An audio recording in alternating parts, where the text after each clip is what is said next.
অনেক মজা আর জুসি না।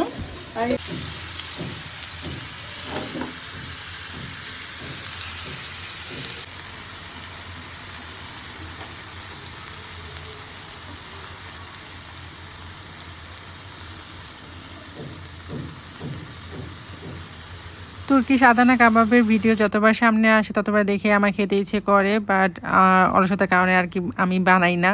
ফাইনালি বড় আপু আর কি বানিয়ে খাওয়ালো। এই কাবাবটা বানানো অনেক ইজি। ফার্স্টে হচ্ছে বিফটা কিমা করে নিতে হবে।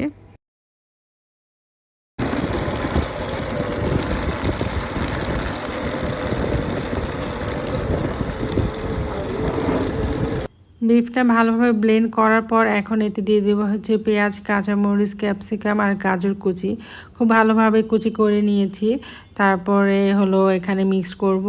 আর যে ভিডিও ফলো করে আসলে এই কাবাবটা বানানো হচ্ছে সেই ভিডিওতে টমেটো ছিল, বাট বাসায় যেহেতু টমেটো অ্যাভেলেবেল ছিল না তাই আমরা এই কয়টা ইনগ্রিডিয়েন্টসই দিলাম।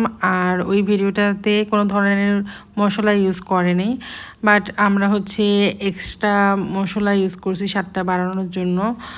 এই কাবাবটা অনেক বেশি মজার। আপনারা যদি না খেয়ে থাকেন তাহলে অবশ্যই বাসায় ট্রাই করবেন, না হয় আমার মনে হয় মজার একটা কাবাব মিস করবেন। এত বেশি টেস্টি আর বানানোটাও অনেক বেশি ইজি। আর যারা হচ্ছে কাবাব খেতে অনেক বেশি পছন্দ করেন তাদের কাছে তো এটা ডেফিনেটলি বেস্ট একটা কাবাব হবে। এখন আমার হচ্ছে সবগুলো ইনগ্রিডিয়েন্টস দেওয়া শেষ। মাংসের সাথে ভালোভাবে মিক্সড করে নিব। তারপর হচ্ছে একটা কাঠিতে দিয়ে আর কি শেপ করে নিতেছি, কাবাবের শেপ দিয়ে নিলাম। তারপর হলো ভাজাভাজির পালা। আর ভাজতে তেমন সময়ই লাগে না, অনেক কম সময় লাগে। অল্প তেলে 1 মিনিট করে 2 পাশে 2 মিনিট দিয়ে ভাজলে হয়ে যায়।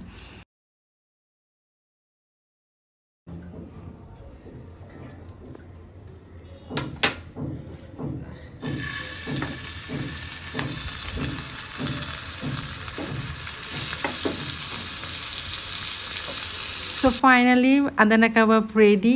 এত সুন্দর একটা স্মেল আসতেছিল যখন ভাজতেছিলাম, মানে আমার তো মনে হতেছে যে কতক্ষণে হবে আর আমি খাবো। তো হওয়ার সাথে সাথে হচ্ছে নিয়ে খাওয়া স্টার্ট করে দিলাম। এত মজার, আমি আশা করি আপনারা বাসায় ট্রাই করবেন।